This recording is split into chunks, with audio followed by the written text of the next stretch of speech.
Last question, Anwar. Ma'am, kanina ma'am, sabi niyo po, between 6 to 12, nakagawa sila ng utos. Kung questionin niyo po ba yun? Ay, naku. Sa tingin mo ba, pag kinasyon namin yun, may apology? Hindi. Ang gagawin lang yan nila, pagtatakpan nila kung ano yung ginawa nila.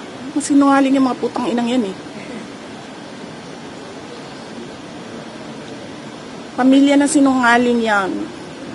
Yung lahat ng nasa Quadcom, yung lahat na nasa good governance, pamilya ng sinungaling yung mga putang inang yan. Anong sinasabi nila lagi pag naka-off na yung mic? Hindi namin gusto yung ginagawa namin. Eh, putang ina, bakit niyo ginagawa? Diba? Magsasorry, uy, pasensya na. Sabi kay Inday, it's nothing personal. Nothing personal, sinira niyo yung pangalan ko. Okay lang yan. Papatayin niyo yung kasama ko sa UVP. Putang ina, hindi na kami mag-cooperate dyan.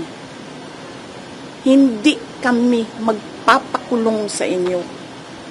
Humingi kami ng tulong kanina, walang tumulong sa amin. Sabi na yung abogado kanina, bordering on homicide. Attempted homicide. Nagsasabi ako sa mga taong nakatayo doon.